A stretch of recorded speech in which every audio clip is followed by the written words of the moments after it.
ইতালির বিচার বিভাগের ইতিহাসে একটি দৃষ্টান্তমূলক মাইলফলক স্থাপিত হয়েছে বলে আমি মনে করি।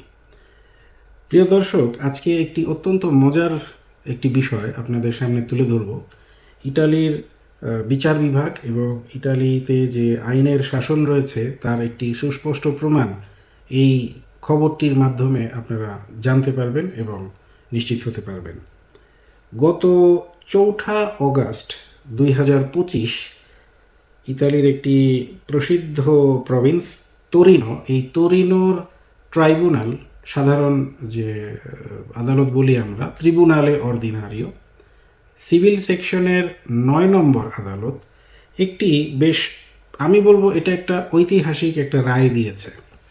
রায়টা আসলে ছিল মূলত কোয়েস্তুরা দি তোরিনোর সামনে যে সমস্ত অ্যাসাইলাম প্রত্যাশীরা, বিভিন্ন ধরনের আশ্রয় প্রার্থীরা, যারা ইন্টারন্যাশনাল প্রোটেকশন, পলিটিক্যাল অ্যাসাইলাম বা এরকম আরও যে সমস্ত বিষয়ে যারা আশ্রয় প্রার্থনা করার জন্য, অ্যাপয়েন্টমেন্ট নেওয়ার জন্য কোয়েস্তুরার বাইরে দীর্ঘ লাইনে দাঁড়িয়ে থাকতেন, শীত বৃষ্টি এ সমস্ত উপেক্ষা করে, এবং এই যে অব্যবস্থাপনা বা দুর্ব্যবস্থা যা কিছুই বলি না কেন, এটা যে কোনোভাবেই হোক এক সময়ে কারো না কারো চোখে পড়ে। এই যে কারো না কারো যে চোখে পড়াটা, সেটা শেষ পর্যন্ত গড়ায় আদালত পর্যন্ত। প্রায় ডজনখানেক অত্যন্ত সংবেদনশীল আইনজীবীরা বিষয়টি আদালতের গোচরে আনেন। বিস্তারিত আমি এখানে বলছি না, কারণ বিস্তারিতটা প্রয়োজন না। প্রয়োজনটা হচ্ছে যে এই আইনজীবীরা আদালতের বরাবরে স্বরাষ্ট্র মন্ত্রণালয় এবং তোরিনোর কোয়েস্তুরার বিরুদ্ধে মানবাধিকার লঙ্ঘনের অভিযোগ এনে একটি মামলা দায়ের করেন। খুব স্বাভাবিকভাবেই আদালত রাষ্ট্রপক্ষকে তলব করে এবং তাদেরকে এই বিষয়ে শোকজ করা হয়।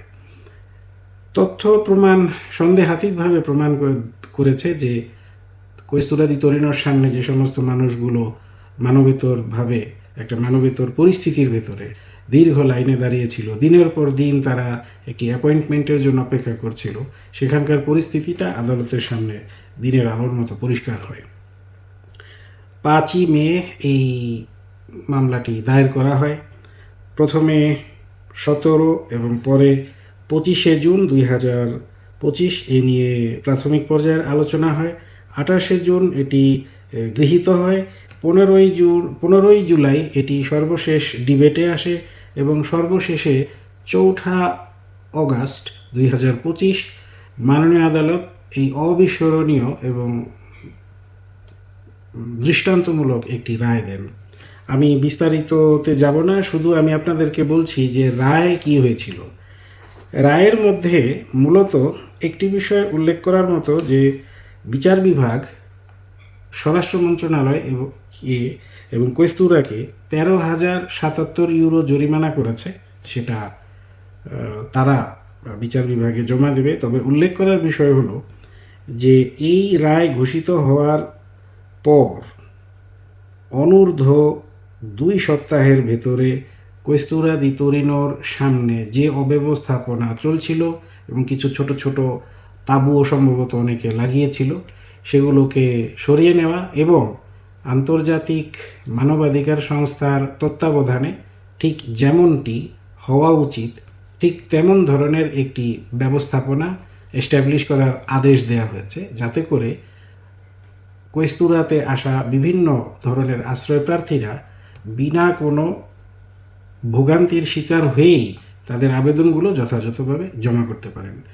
এই তথ্যটি আপনাদের সাথে আমি এই জন্য শেয়ার করলাম যে ইতালিতে আমি আমার দীর্ঘ প্রবাস জীবনে যেটা দেখেছি, যে বিচার বিভাগে গেলে বিচার পাওয়া যায়, কিন্তু বিচার বিভাগে আপনাকে যেতে হবে এবং আপনার বিচারটি চাইতে হবে সুষ্ঠুভাবে, যথাযথ প্রস্তুতির মাধ্যমে, সঠিক আইনজীবীর মাধ্যমে।